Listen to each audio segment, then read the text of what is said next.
Top quality और consistent performance के लिए सिर्फ सिल्वर पंप, नाम याद रखना।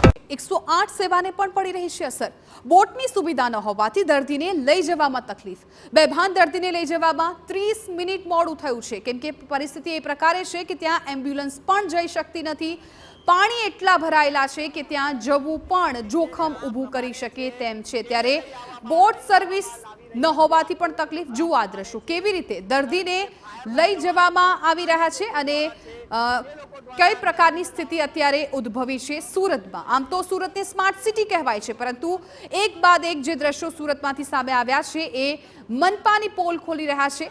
વરસાદમાં જો કોઈ ઇમરજન્સી આવે તો લોકોનો જીવ પણ જઈ શકે, કેમ કે આ જે ઘટના સામે આવી છે તેમાં દર્દીને 30 મિનિટ હોસ્પિટલમાં પહોંચાડવામાં મોડું થઈ ગયું, જેની માત્ર અને માત્ર બેદરકારી જ ગણી શકાય। કેમ કે જો આ રસ્તાઓ પર પાણી ન ભરાયા હોત તો એમ્બ્યુલન્સ છે એ તાત્કાલિક એ દર્દી સુધી પહોંચી જાત અને દર્દી પણ સમયસર પોતાની સારવાર છે એ મેળવી શકત। પરંતુ અત્યારે જે દ્રશ્યો છે એ ખૂબ શરમજનક કહી શકાય, કેમ કે સ્માર્ટ કહેવાતા સુરત શહેરમાં એક દર્દીને જો હોસ્પિટલ પહોંચવું છે તો તેમને અનેક હાલાકી વેઠવી પડે છે।